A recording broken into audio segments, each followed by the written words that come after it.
Over the course of time, armies have changed beyond recognition, as has the conduct and methods of combat. Their weapons have become more sophisticated and powerful. Their fighting skills broader and more adaptable to different circumstances and terrain. But what remains unchanged is their innate ability, when required, to assume power over a country, if and when the politicians fail. What happens when the political process in a country fails and the streets are overwhelmed by popular protest? The military is often the only organization with the structure, the resources, and the appetite to assume control. Coups usually occur when there is a lot of political uncertainty in the country, a lack of long-term stability within the political system. But how is power seized? How is it lost? What is the recipe for a successful coup d'etat? In this episode, we examine 3 modern military takeovers. How in 1969, Colonel Gaddafi tricked his way into power in Libya and kept the world guessing his next move for the next 4 decades. President Ronald Reagan called Gaddafi the mad dog of the Middle East, but the relationship was far more complicated. We reveal the Cold War schemes behind the fall of the Chilean government and the rise of General Augusto Pinochet. The CIA had a very prominent role in undermining the Chilean economy and Chilean public opinion so much that the military decided to organize a coup and to take power. And we look at Thailand, the coup capital of the world, where the clashes between rich and poor have prompted military takeover after military takeover.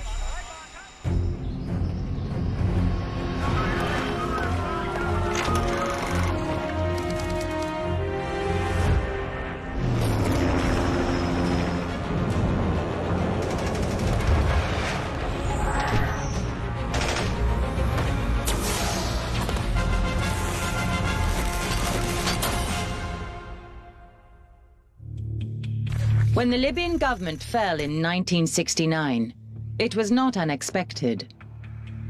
Rumors of a military takeover had circulated for months. The only surprise when it happened was the man in charge. Gaddafi did not come from wealth or power. Just 27, he was a junior officer in the Libyan army. How did this nobody, born in a Bedouin tent, overthrow the government? What frailties did he exploit? And how did he turn those weaknesses into a regime that lasted more than 40 years? After centuries of foreign domination, Libya was independent at last. But its new king, Idris I, ruled over a divided and impoverished state. There were 3 powerful provinces, Tripolitania in the northeast, Cyrenaica in the west, and Fezzan in the south. The central government was weak. The discovery of oil in 1959 offered Libyans hope. But as the years passed, little of that oil wealth reached the people. Far more went into the pockets of the king and Senussi royal family. King Idris was a calm, mild-mannered, soft-spoken man, but he ruled the country with an iron fist. He also had close links to the British and the Americans, and that made him an unpopular leader in Libya. Muammar Gaddafi had long opposed King Idris. Growing up, he had idolized Egyptian president and Arab nationalist Colonel Gamal Abdel Nasser. Nasser had overthrown a monarchy and remade his country as a thriving republic. Gaddafi dreamt of doing the same. As a young soldier, he built up a network of army officers who shared his ideals. When King Idris left Libya for medical treatment in 1969, the conspirators made their move. Other army units assumed the generals were behind it and quickly came out in support. In fact, just 70 junior officers were responsible. The coup took less than 2 hours to complete, and the country was swiftly taken into the hands of the Libyan army. The people of Libya wanted change, and there were celebrations in the streets when Gaddafi came up and he appointed himself as the Prime Minister of Libya. So early on, it seemed like a very positive move. However, it very soon emerged as the leading figure and very quickly phased out other members of the junta to become pretty much the man in charge. Gaddafi would rule Libya for 4 decades. The unpredictable cunning he had shown to seize power would help him maintain it. Policy veered from one extreme to another. He embraced direct democracy 1 year, tribal leadership the next. He was a socialist, and then a liberal. He was an enemy of the West, and then an ally. As we've seen over time, we know that Gaddafi became a very shrewd and tricky leader to deal with. From the sponsoring of terrorism, whether that be the Lockerbie bombings in the 80s, or back to the supplying of the IRA with guns. For years, Gaddafi's international meddling and backing of terrorist groups infuriated the West. But as always, he seized an opportunity to confound their expectations and get back in favor. After 9/11, Gaddafi reached out himself. He saw the threat and how it could turn, and he made a pledge to remove his weapons of mass destruction, to draw back and dismantle his ambitions for nuclear weapons. And so it's at this point that, once again in history, Gaddafi and the West start to work together again. The dictator's years in power may have impressed his enemies abroad, but over time, they made him few friends at home. Mass protest against the Libyan government grew into armed rebellion. The old divisions in the country remained. Between the different regions, the different classes, between the ruled and their ruler. As the Arab Spring starts to spread across the region from 2011, Gaddafi sees a challenge to his power, and he starts to make threats against his own people, infamously saying that he will slaughter the people of Benghazi in their beds. And it's at this point that the international community believes that they have to act. NATO airstrikes saved the rebels and allowed them to push out from their strongholds in the east. In August 2011, Tripoli fell. The following month, Gaddafi was run to ground. Where is he? We're looking for you! We are coming to get you, Gaddafi! We are coming to get you, watch out! Gaddafi's demise ends in a rather ironic scene, where his own people that he championed turned against him, find him hiding in the sewers with his golden gun, and drag him out and kill him.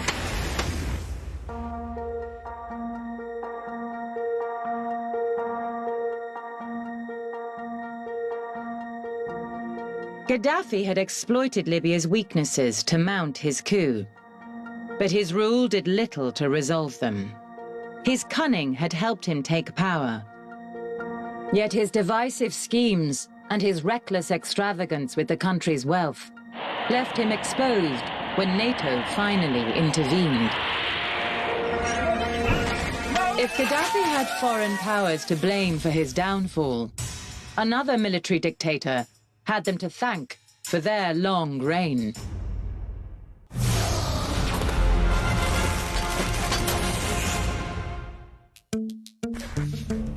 The coup that brought Colonel Gaddafi to power stemmed from the failures of the Libyan monarchy and state to satisfy the demands of its people.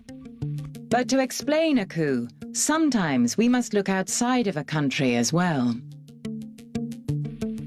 The Cold War between the United States of America and the Soviet Union lasted almost half a century.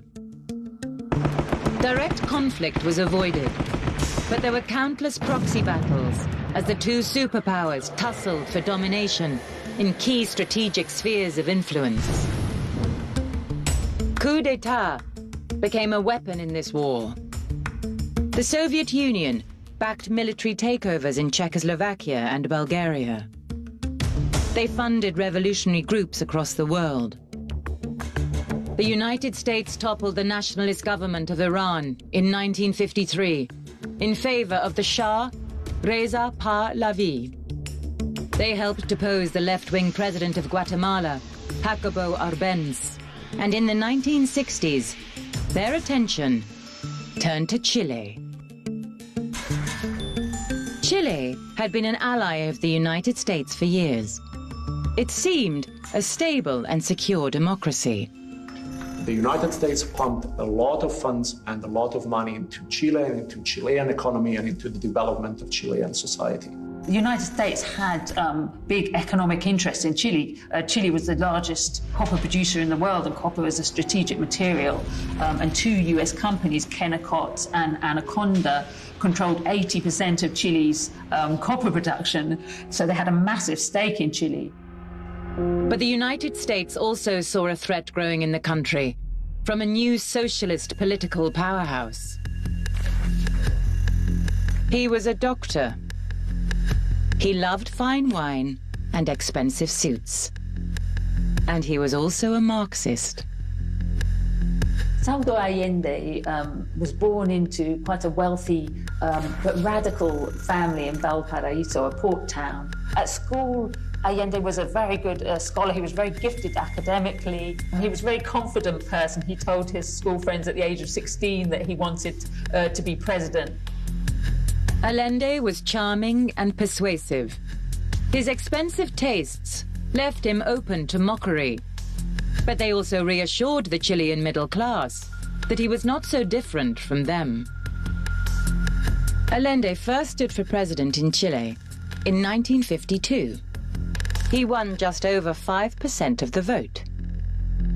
But that did not deter him. In 1958, he stood again. This time, he won nearly 30%. In 1964, he won almost 39%. Although it wasn't enough to win the presidency, it was enough to cause jitters in Washington. The United States had already witnessed Marxist revolutionary Fidel Castro seize power in Cuba. The island, just 90 miles from the coast of Florida, had been transformed into a communist state, allied with the Soviets. The revolution there taught the United States a bitter lesson. Communism could not be allowed to spread any further into the United States' backyard.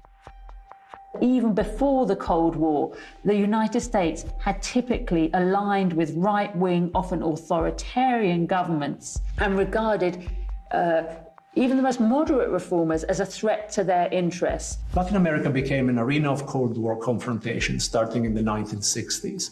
The Kennedy administration and following administrations in the later years became concerned that the Castro revolution could spread in the region. And so they started devising campaigns, both internationally and in countries individually, to stop any potential Castro-like revolution in their countries. Of course, across Latin America at that time, many radicals and students and progressives were inspired by the Cuban Revolution, the idea that a small group of people could lead a revolution, a small group of guerrillas, and could overthrow a hated dictator. So you saw lots of small guerrilla groups being set up across Latin America, particularly in countries where, like El Salvador, where they had military governments and there was no peaceful democratic route for change. The charismatic Cuban leader, Fidel Castro, was calling for revolution throughout Central and South America, and backing fighters in Bolivia, Peru, and Argentina. Maoism from China was making inroads on the continent as well. and the agents of Moscow were always busy, fomenting discontent and revolution. In response, the American government put all the traditional tools of diplomacy, aid, and commerce to work. Where necessary, they got their hands dirty as well. When the next elections in Chile came, in 1970, they bankrolled the opponents of Salvador Allende and spread propaganda, blackening his name. This entailed, for example, news stories published mostly through the newspaper El Mercurio, which was to a large extent bankrolled by the United States and the CIA, and published vitriolic stories against Allende, falsehoods against Allende. And this had the effect of strongly polarizing Chilean civil society. And of course, there was a lot of propaganda against Allende. You know, he was a red, he was subversive, he wanted to invite the Soviet Union and the Russians to Chile. And Allende, however, had foreign backing of his own. The KGB was funneling money into his presidential campaign. Enough, perhaps, to make the difference. Because this time, Allende won. In the 1970 presidential election, Salvador Allende was elected with a plurality of the vote, around 36%, contrary to about 35% of the second candidate, the right-wing and conservative Jorge Alessandri. well, Chile was always a polarized country. Typically in elections, you'd have a third voting for the right wing, a third voting for the left, and a third in the center. It was always called a country of thirds. The Chilean constitutions suggested that in this situation it was the role of Parliament, of the Chilean Congress, to confirm the election of a president. In Washington, the result was greeted with fury and disbelief. While serving as vice president under President Dwight Eisenhower, President Richard Nixon had witnessed Cuba turn communist. Now Chile was in danger on his watch. Something had to be done. There was a flurry of secret meetings in Washington between Nixon and his powerful national security advisor, Henry Kissinger. So Allende was clearly seen within Chile as the legitimate leader that had won the election and had been confirmed by Congress. The White House and the Nixon administration did not accept this. After the election of Allende as president, the CIA had approximately 1 month to prevent him from being confirmed by Congress, as the Chilean constitution suggested. Under orders from the White House, the CIA and National Security Council drew up a twin-track plan. Track 1 was to persuade the Chilean Congress to block the appointment of Allende and choose the conservative runner-up as president instead. Track 2 of the CIA plan was a military takeover.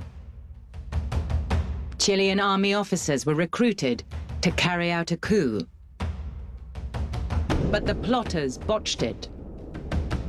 The commander-in-chief of the army, René Schneider, was killed. The coup fell apart before it had even begun. Contrary to the expectations of the US government, the removal of René Schneider actually damaged the position of the Chilean military and of the US contacts within the Chilean military, because Chilean public opinion very much rallied around Allende, and the military also rallied around Allende. On the 24th of October 1970, the Chilean Congress finally came to a decision. They confirmed Salvador Allende would be president. The CIA had failed. Allende would have his chance. Salvador Allende wasn't a communist. He was a reformer, a socialist who wanted a mixed economy. But during this period of the Cold War, Washington regarded even moderate reformers as communists. The new president called his program the Chilean Path to Socialism. Industries were to be nationalized, as were the banks. There would be tax cuts for the poorest and the middle class. It promised a total transformation of the Chilean economy. As Allende got to work, America watched and waited for its chance to strike back.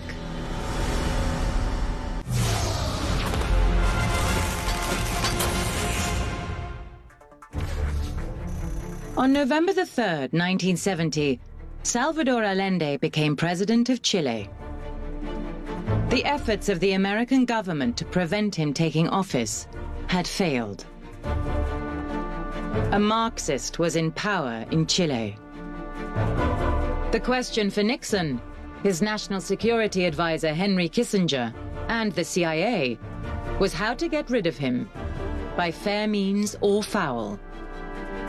A direct military intervention was off the table, but there were other ways to turn the screw. The US government prevented multilateral and bilateral organizations from giving loans and financial support to Allende's Chile. For example, the World Bank or the American Import-Export Bank.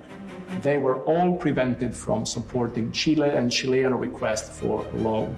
Pepsi Cola, Chase Manhattan Bank, the executives from those companies met with Kissinger after Allende was elected to discuss what they could do to undermine him.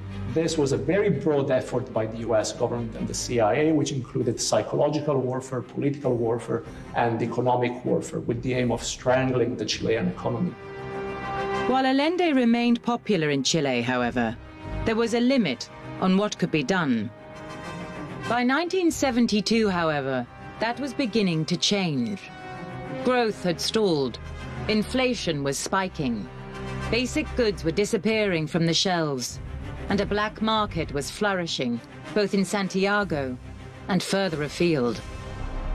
Internally, the CIA was able to rely on contacts in either American companies such as ITT or other businesses to bring the country to almost a complete paralysis through a series of general strikes. One of the most important strikes was that of the truck drivers.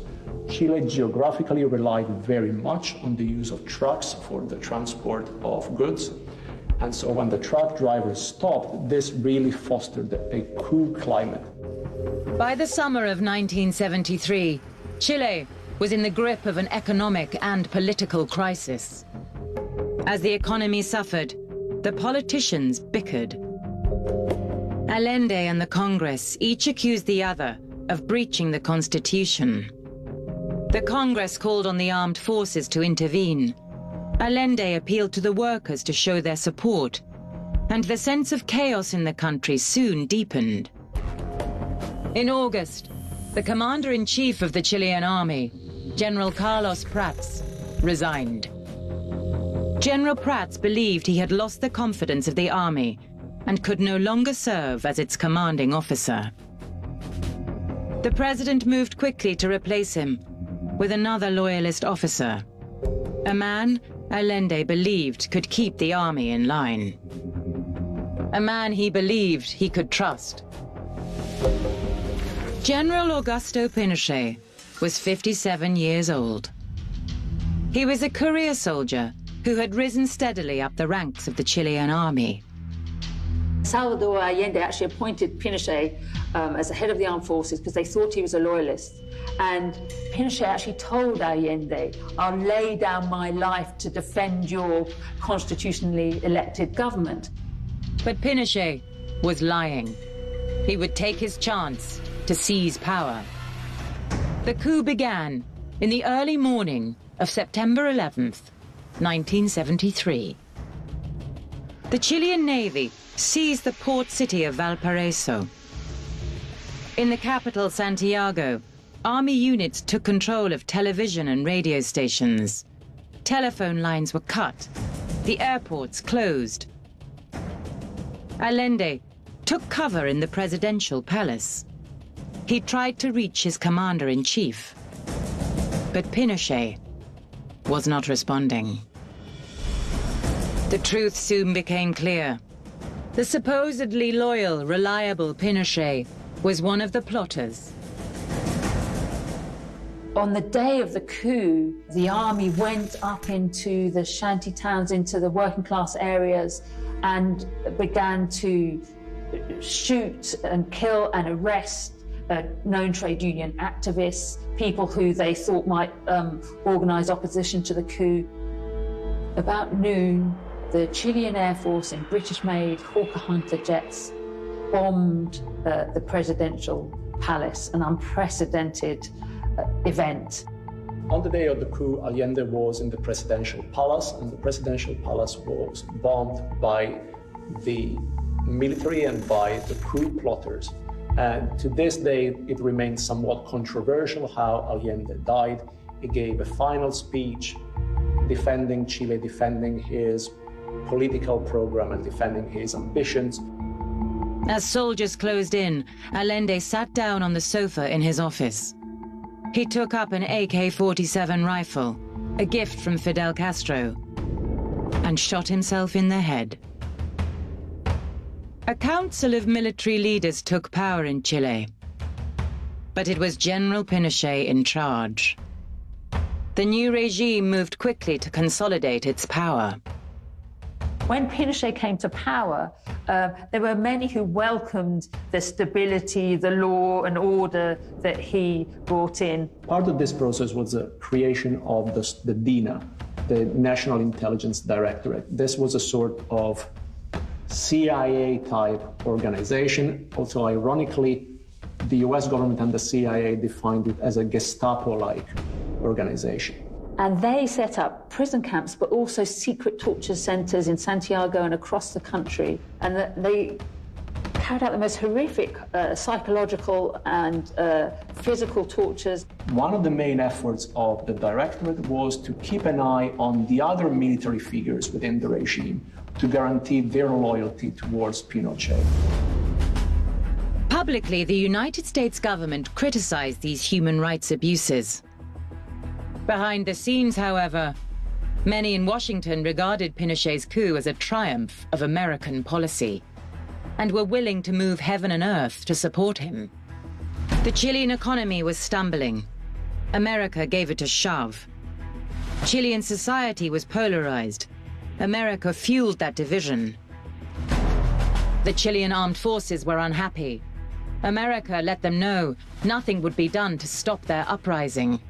America would support the forces in doing whatever they needed to do to tighten their grip over the country.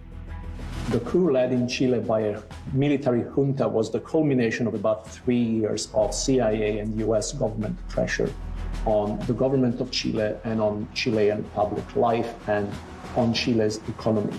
British diplomats in Santiago and the Foreign Office were very suspicious of Salvador Allende, and they welcomed Pinochet's coup. Pinochet had powerful international allies and a complete domination at home. But his regime would not last forever. In the late 1980s, pressure grew both inside and outside of the country for a transition to democracy in Chile. In 1988, Pinochet allowed a referendum on the future of his government. If the people voted yes, he would stay in power. If they voted no, elections would be held for the first time in almost 20 years.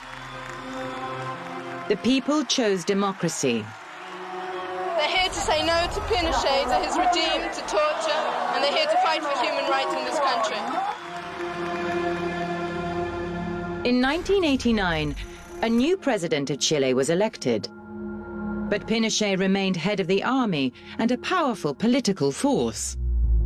It was only in the year 2000 that the old general was stripped of his legal immunity.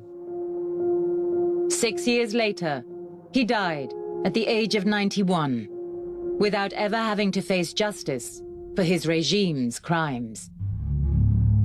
During Pinochet's 15-year rule, Chile became the most prosperous nation in South America. But that economic success came at a heavy price. He's often lauded for his economic success, and it's true the economy grew, but the legacy of that was growing inequality, a greater division between rich and poor. Torture methods were incredibly terrifying, and an enormous amount of people were tortured, killed, and then later disappeared. It was a really, really dark period of Chilean history. It's only now, really, 30 years later, that you see the first generation who didn't grow up under the dictatorship, who feel safe enough to speak their minds, to speak publicly. Until today, Chile has grappled with the legacy of Pinochet's years in power. Society remains divided and unequal. But its democracy, though sometimes strained, has not yet fallen victim to another coup. Other fledgling democracies emerging from military rule have not been so lucky. No country in the world has seen more coups than Thailand. Since 1932, the military there has intervened 18 times to seize control of the government. But what is it about Thailand that makes the country so susceptible? How do coups become a habit?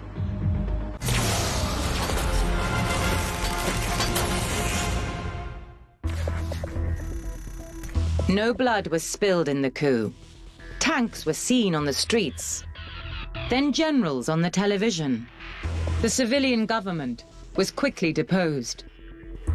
Perhaps the most remarkable thing about the military takeover in Thailand in 2014 was how unremarkable it was.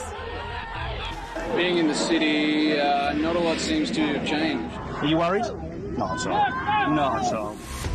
Thailand is a constitutional monarchy, but its democracy has always been fragile. Historically, the military establishment in Thailand has been a major influence on the political life of the country. This was especially evident in the 1960s and 70s, during the Vietnam War. Many people feared that Thailand would also become communist. The military recognized governments and their legitimacy according to the interests of different military cliques. Beyond the elites in the capital, Bangkok, Thailand is far from prosperous. A predominantly rural economy, the majority of the Thai people have typically been excluded from politics. But in the past 2 decades, one family in northern Thailand, in the city of Chiang Mai, took advantage of this poor majority to gain power and challenge the dominance of the old elite. The family was led by Thaksin Shinawatra, the son of a politician. Thaksin pursued a career in the Thai police force. He graduated from the Cadet Academy in 1973. After reaching the rank of Lieutenant Colonel in 1987, he left the force and became a successful businessman in the telecommunications sector. By the 1990s, Thailand was in the grip of a financial crisis. Thaksin, taking advantage of his wealthy economic position, saw an opportunity to enter politics and take power. So when he eventually joined the political system in the late 1990s, he was seen to be a breath of fresh air and offering the kind of new commercial global leadership that many people in Thailand wanted. In 1998, Thaksin launched his political party, Thai Rak Thai, or Thais Love Thai. Just 3 years later, it won the general election. Thaksin became Prime Minister. Many of the old elites were worried by the rise of Thaksin because they saw a new political operator who was manipulating the rural voters to vote for somebody who was only really interested in his own interests. Thaksin Shinawatra became very popular among the poor communities in northern Thailand. His populist message caught the attention of the communities that had historically been excluded in Thailand. There was a lot of worry about what was really going on with Thaksin. Was he really a responsible, accountable prime minister, or was he just a sort of a headstrong individualist? When the next elections came, in 2004, Thaksin won by a landslide. But as he began his second term as prime minister in 2005, the divisions in Thai society remained. The urban minority was restless and still powerful. A backlash was coming. Only the form, only the process, only the framework were left. Thaksin was accused of illegally expanding his power, of muzzling the press, and of corruption. In 2006, he sold his telecommunications company. The deal netted the Shinawatra family almost $2 billion. But his political opponents cried foul. The Prime Minister, they alleged, had not paid tax on the deal. The political leaders and the business enemies of Thaksin joined forces to accuse Thaksin of being corrupt and acting against the monarchy. And when they held public rallies, they encouraged people to wear yellow T-shirts as a way to indicate that they were all unified to support the traditional values of Thailand against this person who wasn't part of the old elite and was apparently using the position of Prime Minister for his own personal benefit. Two opposing movements took to the streets. In addition to their messages, they were distinguished by the color of their shirts. The red shirts supported Thaksin, while the yellow shirts opposed his policies. With political tensions running high, in September 2006, the military staged a coup. Thaksin went into exile. His political party was dissolved. The Bangkok urban elite had reasserted their grip on power. When Thaksin was deposed in 2006, he couldn't come back to the country because he would be arrested if that happened. But it became clear that he was channeling his own money into new political parties, which were led by people very close to him. Despite being in exile, Thaksin's popularity was intact, and his influence was still present in other movements that were born to continue his legacy. So it's pretty clear that the getting rid of Thaksin in 2006 didn't really get rid of Thaksin. It was basically replacing the one party led by Thaksin with other parties led by other people linked to Thaksin. In 2008, Thaksin Shinawatra's brother-in-law briefly became Prime Minister before he was forced from power on charges of electoral fraud.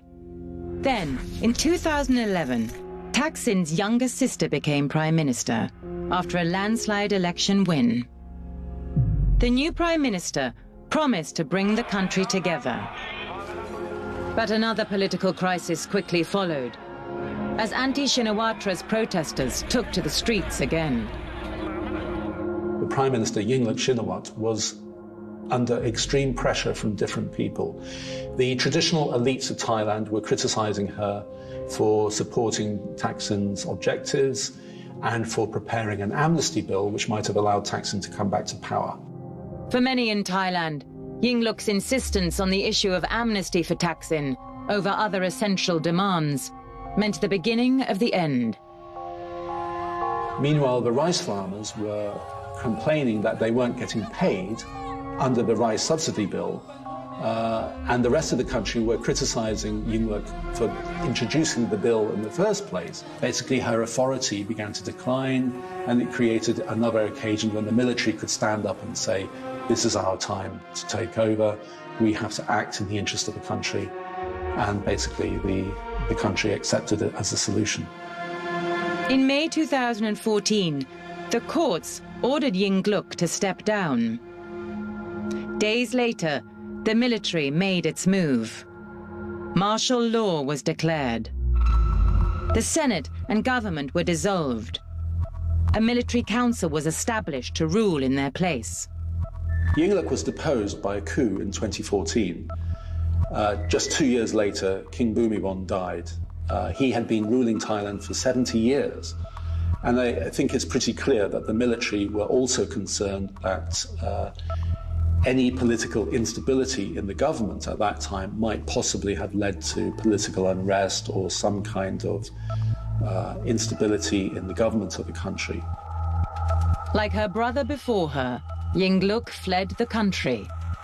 The military put a new constitution in place. In the elections of March 2019, Shinawatra's party won the most seats yet again. But it was the candidate backed by the military who was installed as Prime Minister. What the military have done is to try and make sure that Taksim can't get back into power. They did that partly by creating a new constitution, which basically means that a certain proportion of that upper house is appointed by the military, which means that it's very difficult for the parties which compete for votes in the lower house to have an overall majority in the two houses of the Thai parliament. Despite this new constitution, Thailand is uneasy. The divisions between its rural majority and urban minority remain. Each side is strong enough to take power, but neither can keep it. Crisis has become a political default. Street protests, common, and military interventions, the norm. One of the impacts of a long period of military rule is that the normal party politics don't develop in a healthy way. So in Thailand, there isn't really a clear divide between two parties like you get between Republicans and Democrats, or Conservatives and Labour, or other sorts of systems. Every crisis and every coup makes another more likely. A democracy weakened by past military takeovers is primed for another. A people accustomed to politician generals are more likely to accept them again. Thailand's coup culture seems unlikely to change. Elsewhere in the world today, military takeovers are becoming rarer. Developments in technology make it harder for an officer to trick his way into power, as the young Colonel Gaddafi in Libya had done. And the end of the Cold War has weakened the strategic values of unsavory regimes like General Pinochet's. But ours is still an uncertain age. Even established democracies are struggling with the rise of fake news. With social media fueled partisan division, with foreign interference in elections, the risk of democratic collapse has by no means disappeared. What you've started to see is a levelling out of the military forces around the world, where some non-state actors, or those who wish to rise up in coups against leaders around the world, are able to take on the power of state militaries. Danger signs still flash in countries where the economy struggles and inequality thrives, where social divisions run deep, and the ambitious and unscrupulous hold sway. Perhaps the age of the coup is not over yet.